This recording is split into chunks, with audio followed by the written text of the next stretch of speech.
کہ اس نے کہا کہ مجھے اگر تم ہلاک کرنا چاہتے ہو تو ایک ہی ترکیب ہے، مجمع جمع کرو اور اس مجمع میں بیچوں بیچ مجھے رکھو، تیر چلو بسم اللہ رب ھذا الغلام کہہ کے، اللہ کے نام سے۔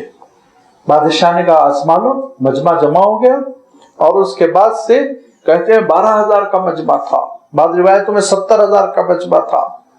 بچے کو ایک بڑے سے پلیٹ فارم پہ رکھا گیا، اونچی جگہ پہ، اور پھر یہی جملہ کہتے ہوئے بسم اللہ رب الغلام کہتے ہوئے جو تیر چلائی گئی تو اس کی پیشانی میں تیر داخل ہوئی، خون کا فوارہ نکلا، وہ تیر کو ایسے کھینچا اور انگلی رکھی، اور اس کے بعد کلمہ پڑھتا ہوا اللہ کا نام لیتا ہوا وہیں وفات پا گیا۔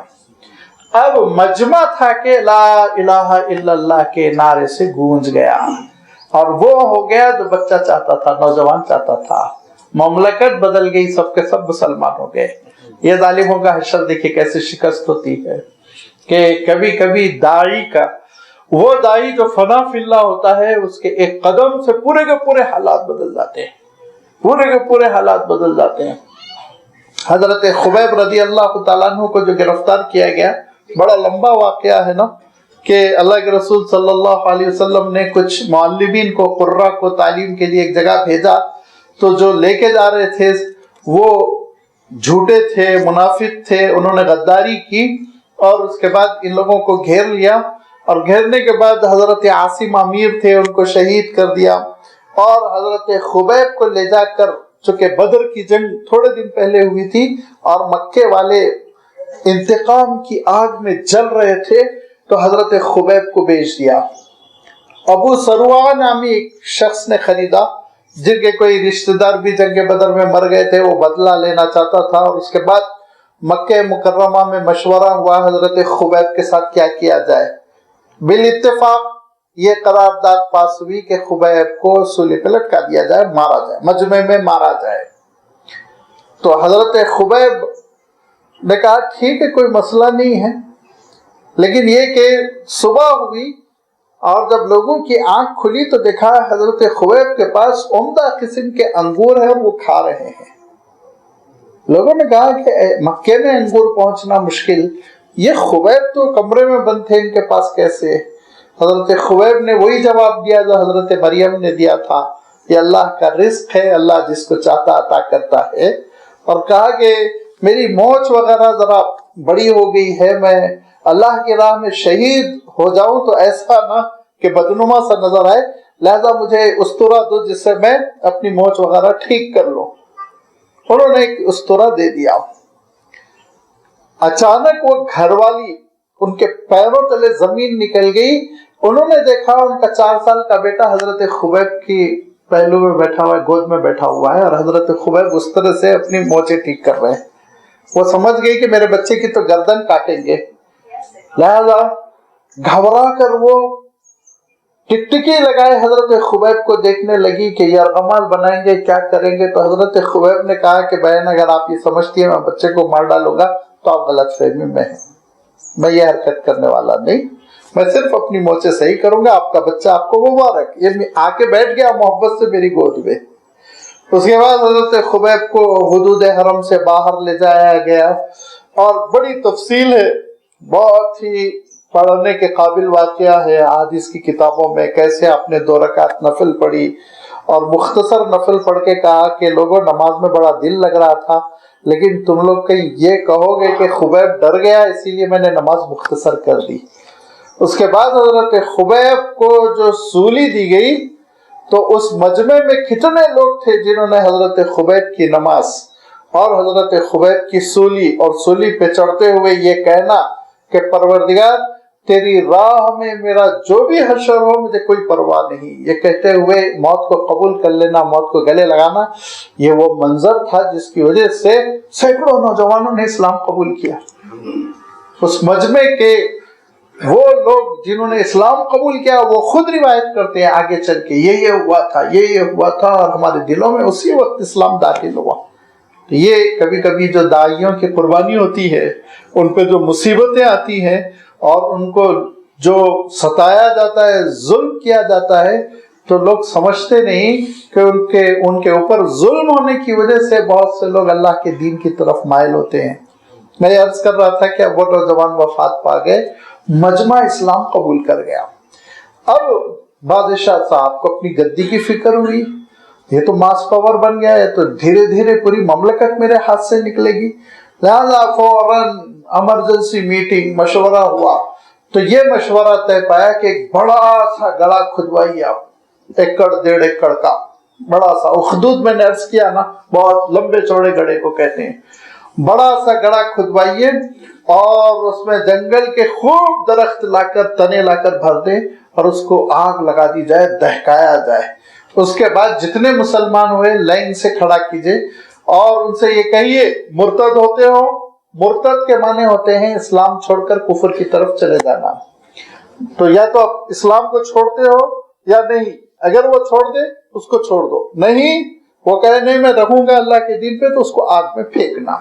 لہذا شروع ہوا سلسلہ, لائن لگ گئی اور اس کے بعد ایک ایک کر کر مسلمان کو آگ میں ڈالا جانے لگا. تفسیر مظہری میں آتا ہے کہ وہ آگ کا مسئلہ یہ تھا کہ ظاہر میں آگ تھی, اندر میں جنت تھی, رحمت ہی تھی. جو پہنچتا حضرت ابراہیم علیہ السلام کے لیے جیسے ٹھنڈی اور عافیت والی کر دی گئی تھی, ویسے ہی ایمان والوں کے لیے وہ کر دی گئی تھی. اور اس کی دلیل یہ تھی کہ اخیر میں ایک ماں کی باری آئی, ایک خاتون کی, اور ان کے گود میں شیرخوار بچہ تھا, 1 سال 6 مہینے کا چھوٹا سا بچہ تھا. اب اس کے بعد سے جب ان کی باری آئی تو خاتون تو ایمان والی تھی اور ایمان بہت مضبوط تھا, وہ شہید ہونے کے لیے تیار تھی, لیکن ایک قدم وہ رک گئی یہ سوچ کے کہ بچہ بھی جائے گا میرے ساتھ. ماں کی ممتا بچے کے لیے, اس کی وجہ سے وہ ٹھٹک گئی. تو وہ چھوٹے سے بچے نے, چند مہینے کے بچے نے کہا یا امی اصبری فإن ظاہرہ النار باطنہ الرحمہ. اماں آگے بڑھیے, اماں آگے بڑھیے, یہ بظاہر آگ ہے, اندر اللہ کی رحمت ہے. لہذا وہ ماں بھی آگے بڑھی اور وہ ماں بھی شہید ہو گئی. اور اس کے بعد کہتے ہیں کہ ایک دم آگ بھڑک گئی, بھڑک کر گڑھے سے باہر نکل گئی, اور باہر نکل کر جو تماشا دیکھ رہے تھے ان کی طرف لپکنے لگی. تو ذو نواس بھاگا, بھاگتا چلا گیا اور آگ اس کا تعاقب کرتی چلی گئی, یہاں تک کہ ایک تالاب دیکھ کر وہ تالاب میں کودا تاکہ آگ سے بچ جائے, لیکن تالاب کی تہہ میں اس کی قبر بن گئی, ہمیشہ کے لیے ختم ہو گیا. حکومت کے نشے میں, اقتدار کے نشے میں جو ظلم و زیادتی کرتے ہیں ان کا انجام بہت برا ہوتا ہے, بہت برا ہوتا ہے. یزید نے کتنے دن حکومت کی حضرت حسین کی شہادت کے بعد؟ 6 مہینہ. اس کے بعد پورا خاندان تباہ ہو گیا. بیٹا نوجوان 18 سال کا, اس کو تخت پہ بٹھایا, جیسے ہی حکومت کے لیے اس کو تخت پہ بٹھایا پاگل ہو گیا, وہ اٹھ کے بھاگ گیا, پاگل ہو گیا. اور اس نے یہ کہا کہ جس تخت کے پائے تلے حضرت حسین کا خون ہے اس پہ میں حکومت نہیں کرنا چاہتا ہوں.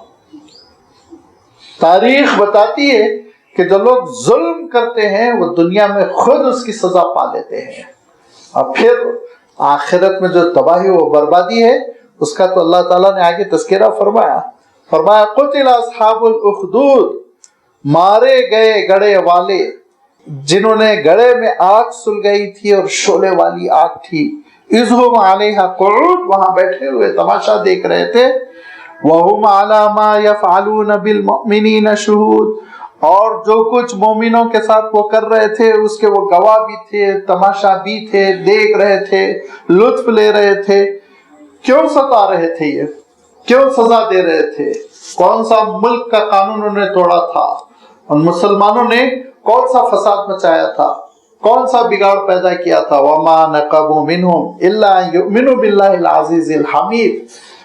نہیں انتقام وہ لے رہے تھے ایمان والوں سے مگر صرف اور صرف اس لیے کہ ان ایمان والوں نے اس اللہ تعالیٰ پر ایمان قبول کر لیا تھا جو اللہ عزت والا, غلبے والا, قابل ستائش, قابل تعریف ہے, العزیز الحمید. عزیز حمید رب پر انہوں نے ایمان قبول کیا تھا. یہ ایک جرم تھا, اس کے علاوہ کوئی جرم نہیں تھا.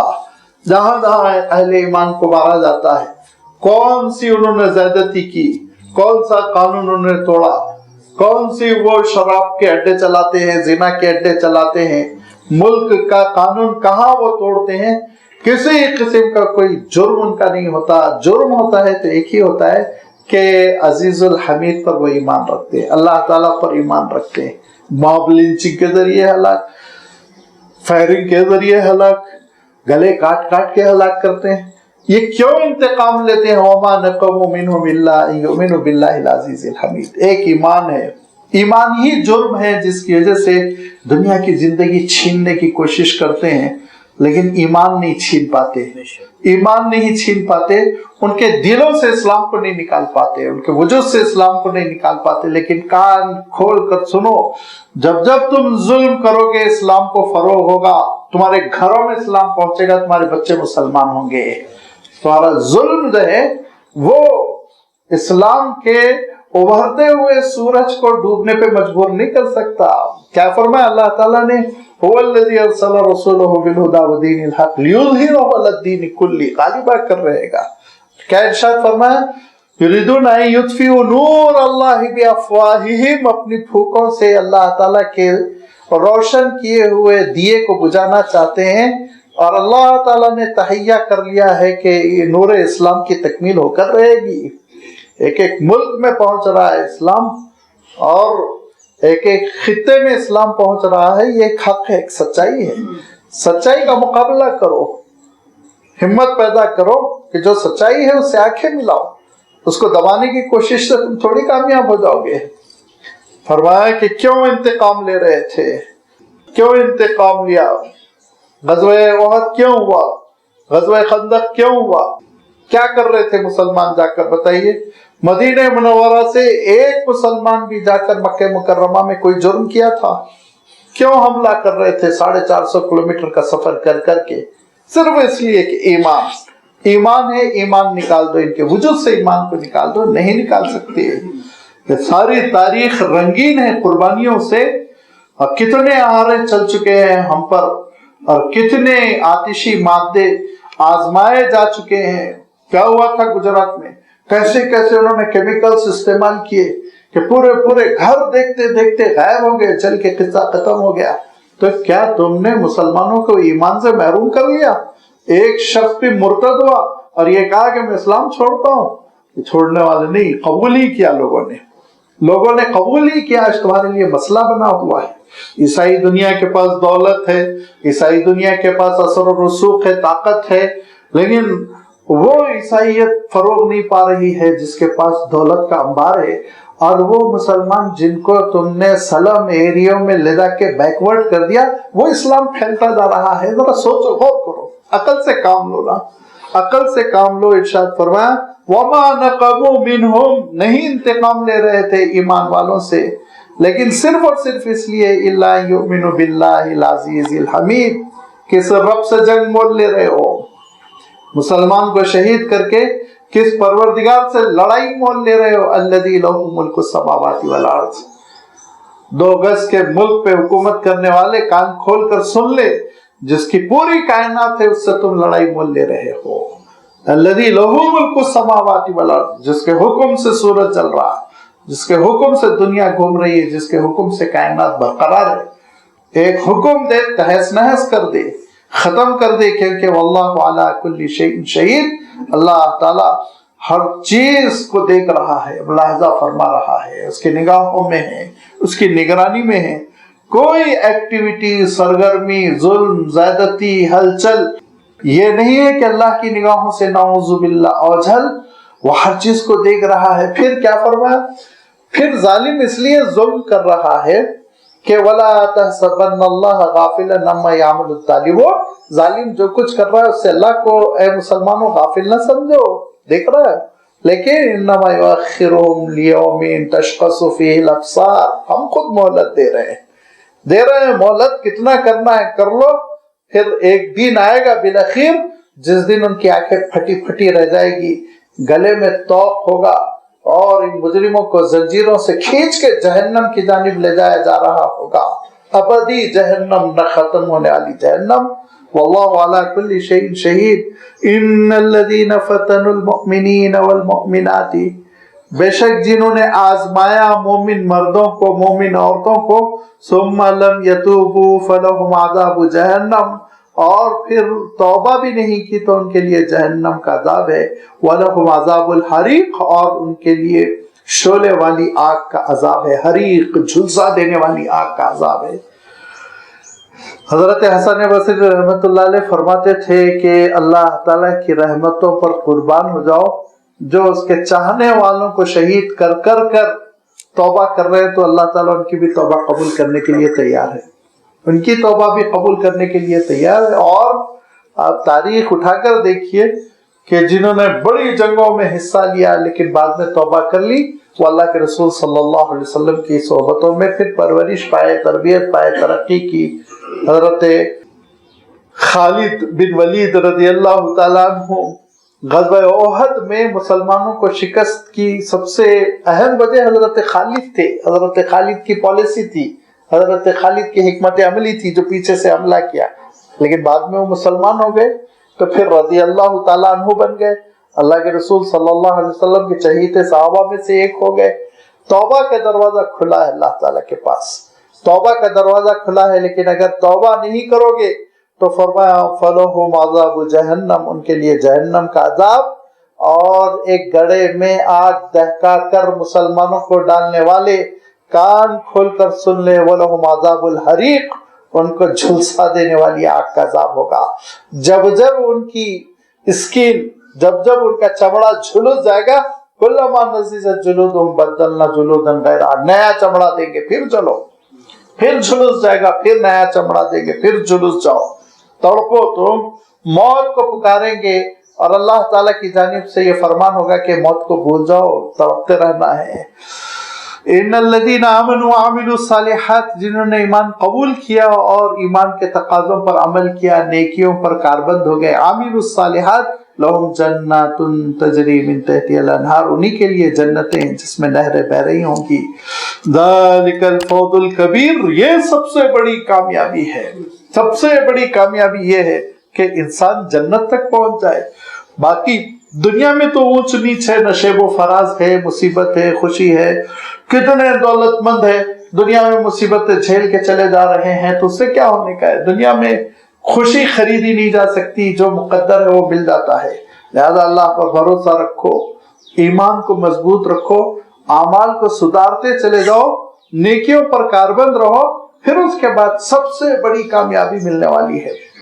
میں عرض کرتا رہتا ہوں کہ عربی میں کامیابی کے لیے کئی الفاظ آتے ہیں، جیسے کچھ سورۃ المؤمنون میں آیا قد افلح المؤمنون، یہاں پہ الفوز آیا ہے، وہاں افلاح کا لفظ آیا ہے، نجح کا لفظ آتا ہے، لیکن یاد رکھیے عربی کے اعتبار سے ہر لفظ کا اپنا مفہوم ہوتا ہے۔ نجح اس کامیابی کو کہتے ہیں جو ٹیمپروری ہوتی ہے، عارضی ہوتی ہے، اس کے بعد انسان ناکام ہو سکتا ہے۔ اسی لیے آپ پورے عرب یونیورسٹیز کی سرٹیفکیٹ جمع کر لیجئے، پورے چیلنج کے ساتھ کہہ رہا ہوں، کانفیڈنس کے ساتھ بھی کہہ رہا ہوں، عربی کا طالب علم ہوں، پورے عرب یونیورسٹیز کی سرٹیفکیٹس آپ جمع کر لیجئے، اس میں کہیں بھی نجاح کے علاوہ کوئی لفظ نہیں رہے گا۔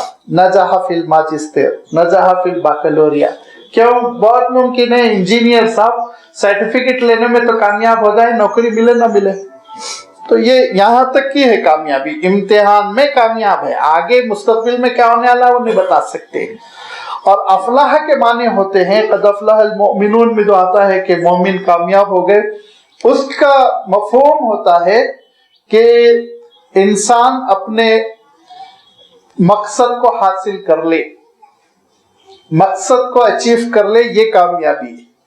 اور الفوز کہتے ہیں ایسی کامیابی کو جس کے بعد کوئی ناکامی نہیں آنے والی ہے، آخری فائنل کامیابی۔ اسی لیے فرمایا ذالک الفوز الکبیر، الفلاح الکبیر، النجاح الکبیر نہیں ہے، دیکھیے ذالک الفوز الکبیر، جنت میں جب بندہ داخل ہو گیا تو اس کو وہ کامیابی مل گئی، اب اس کے بعد ناکامی نہیں ہے، اب اس کے بعد کوئی ناکامی نہیں ہے، کوئی پریشانی نہیں ہے۔ ان بطش ربک لشدید، یہ سمجھ لو کہ اللہ تعالیٰ کی گرفت، اس کی پکڑ بہت شدید ہے، بہت سخت ہے، ایسی گرفت ہوتی ہے کہ انسان ہزار پیترے بدل کر اپنے آپ کو بچانا چاہے نہیں بچ سکتا، اللہ کی سزا داخل ہو کر رہتی ہے، کیونکہ انہ ہوا یبدی، وہی تو اللہ تعالیٰ ہے جس نے آغاز کیا۔ کہاں تھا انسان؟ وجود ہی نہیں تھا۔ سورۃ الدہر میں گزر چکا ہے نا، حل اتی علی الانسان حین من الدہر لم یکن شیئا، کچھ نہیں تھا حضرت انسان، اللہ تعالیٰ نے اس کو وجود دیا، اور ہر فرد کو وجود دیا انڈیویجولی۔ مجھے وجود ملا، آپ کو وجود ملا، کافر کو ملا، مومن کو ملا، اور پوری انسانیت کو بھی وجود دیا۔ حضرت آدم علیہ السلام سے سلسلہ شروع فرمایا، انہ ہوا یبدئ ویعید، جس نے وجود دیا وہ دوبارہ زندہ کیوں نہیں کر سکتا؟ وہی اعادہ کرے گا، وہی ریپیٹ کر دے گا، وہی کھڑا کر دے گا۔ کہاں تھا میں؟ کیا وجود تھا میرا؟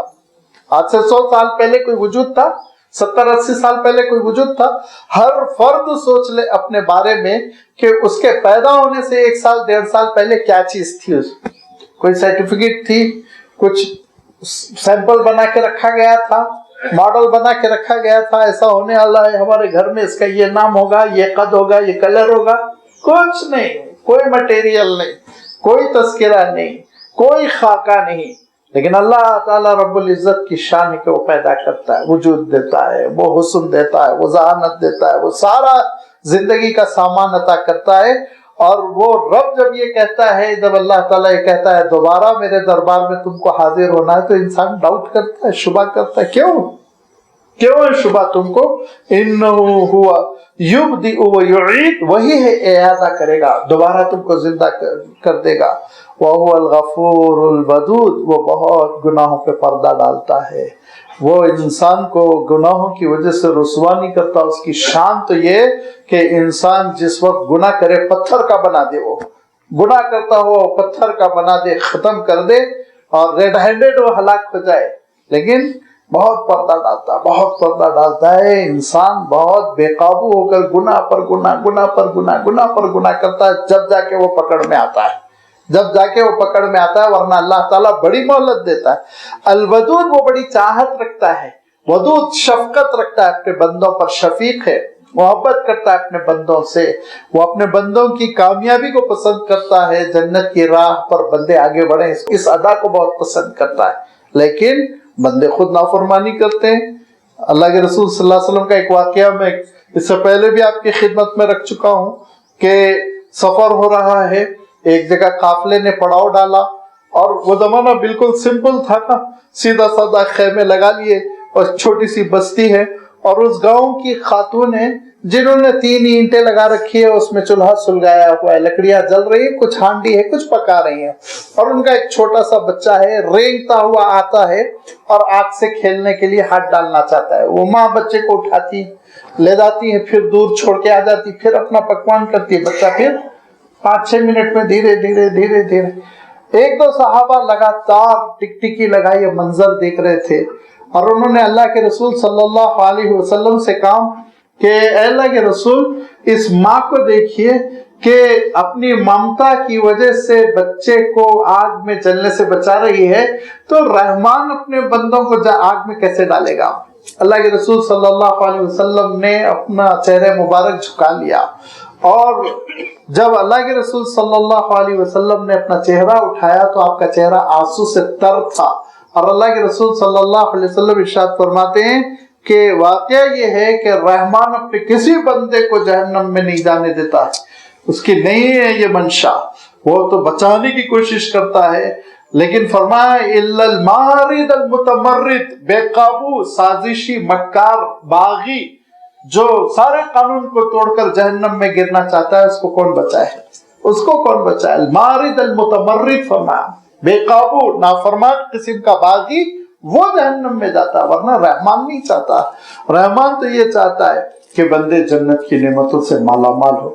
رحمان نے اس کے لیے کیا کیا؟ رسولوں کو بھیجا، رسولوں کو آفیشلی بھیج کے چھٹی نہیں، رسولوں نے جدوجہد کی، خون بہایا، پسینہ بہایا، رو رو کے دعائیں کی، تڑپ تڑپ کر لوگوں کو اسلام کی طرف بلایا، ان کے اسوے کو محفوظ رکھا، ان کی کتاب کو محفوظ رکھا، داعیوں کو پیدا کیا، دنیا میں انتظام کیا کہ کوئی کہیں سے بات سن لے۔ لیکن لوگ اس کی بات نہیں سنتے، کان نہیں دھرتے، خلاف چلتے ہیں، ظلم کرتے ہیں، زیادتی کرتے ہیں، تو لازمی بات ہے وہ تو جہنم جائیں گے۔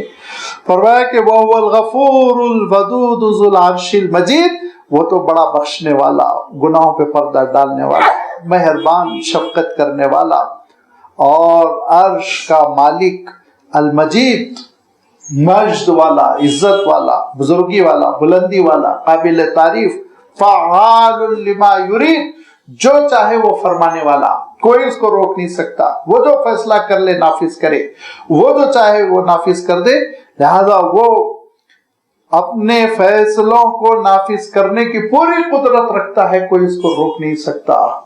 فعال لما یرید، اور اس کے فیصلے کیسے نافذ ہوئے ذرا دیکھو، هل اتاک حدیث الجنود، لشکروں کی خبر تم تک نہیں پہنچی، لشکر کے لشکر، فرعون کا لشکر، بھیڑ بھاڑ، مجمع، سیکیورٹی، سونا، دولت، چاندی، کس چیز کی کمی تھی، محل، ہر چیز، لیکن کوئی چیز اس کو بچا نہیں سکی۔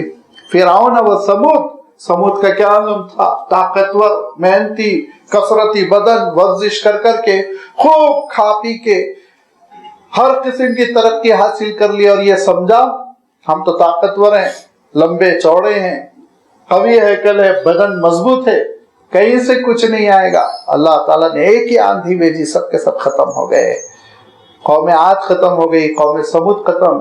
سارے یہ وہ لوگ ہیں کہ قوم سمود پہ تو دوسرا عذاب آیا تھا، قوم عاد پر آندھی آئی تھی، قوم سمود نے پہاڑوں میں گھر بنائے تھے، پہاڑوں میں گھر بنائے تھے۔ جا کے آپ دیکھ لیجئے سعودی عرب میں مدائن صالح سے سلسلہ شروع ہوتا ہے، تو پھر جارڈن میں پیٹرا پر جا کے سلسلہ ختم ہوتا ہے، پہاڑوں کے مکانات۔ آپ دیکھیے کس قدر زبردست قسم کی ٹیکنک تھی، ان کی انجینئرنگ تھی، عقل حیران رہ جاتی ہے۔ اور پیٹرا میں بالخصوص وہ جو عمارت ہے جس کو ٹریجر کہتے ہیں، اس کا حسن دیکھیے، ایک ہی پتھر میں جو بلڈنگ بنائی انہوں نے، قریب 60-70 فیٹ کی اونچی چٹان کو سوراخ کر کے، چھید کر کے جو خوبصورتی دی، یہ اتنی صلاحیت رکھنے والی قوم تباہ ہو گئی، برباد ہو گئی، اور قبر بنانے کے لیے ان کو جگہ نصیب نہیں ہوئی، اور گدھوں نے ان کی لاش کو کھا کر قصہ ختم کر دیا۔ فرمایا کہ هل اتاک حدیث الجنود فرعون و ثمود بل الذین کفروا فی تکذیب، انکار کرنے والے جو ہمیشہ جھٹلانے پہ تلے رہتے ہیں، واللہ من ورائہم محیط، اللہ تعالیٰ ان کو گھیرے ہوئے، اللہ کے کنٹرول میں ہیں، قابو میں ہیں۔ ایک دائرہ ہے جس کو اللہ تعالیٰ نے کھینچ رکھا ہے، ایک پنجرہ ہے، اور اس میں آپ نے کسی چھوٹے سے جانور کو رکھ دیا اور وہ گول گول پھدک رہا ہے، دوڑ رہا ہے، آپ کیا سوچیں گے؟ بڑا خوش ہے، لیکن یہ تو ہے تو پنجرے میں، پنجرے کے بعد تھوڑی جا پائے گا۔ ایسے ہی اللہ تعالیٰ نے ہم کو زمانے کے، اور اللہ تعالیٰ نے ہم کو علاقے کے پنجرے میں بند رکھا ہے۔ دنیا ہی میں اچھلو جتنا اچھل سکتے ہو، چاند پر بھی جا کے نہیں اچھل سکتے، تم وہاں بھی سانس نہیں لے سکتے، اتنا ہی جگہ اتنی، اور جتنا اچھلنا اچھل لو، اوور وہی 60-70-80 سال، اس کے بعد تو ایڑیاں رگڑ رگڑ کے مولا کے دربار میں حاضر ہونا ہے۔ واللہ من ورائہم محیط، یہ چھوڑو تم ساری چیزوں کو اور دیکھو اللہ تعالیٰ کے کلام کو، بل ہوا قرآن مجید فی لوح محفوظ، جس چیز کو جھٹلا رہے ہیں وہ کیا ہے؟ وہ قرآن مجید ہے، وہ اللہ کا بابرکت کلام ہے جو خود اللہ تعالیٰ نے لوح محفوظ میں رکھا، وہاں بھی محفوظ ہے اور دنیا میں بھی محفوظ ہے۔ اس اللہ کے کلام کو نہ کوئی بدل سکے گا، نہ کوئی کینسل کر سکے گا، نہ کوئی اس کو چھپا سکے گا، نہ غائب کر سکے گا، یہ ایک حقیقت ظاہر ہو چکی۔ لہذا جھٹلانا چھوڑو، انکار کرنا چھوڑو، اللہ تعالیٰ کے کلام پہ غور کرو اور اس سے رشتہ مضبوط کرو، اس کے احکام پہ عمل کرو، اس کے بعد تم دیکھو گے کہ اللہ کی برکتیں، رحمتیں، ترقی اور اللہ تعالیٰ کی جانب سے جنت کے فیصلے۔ اللہ تعالیٰ ان حقیقتوں کو سمجھ کر ان کے تقاضوں پر عمل کرنے کی ہم سب کو توفیق عنایت فرمائے۔ وآخر دعوانا ان الحمد للہ رب العالمین۔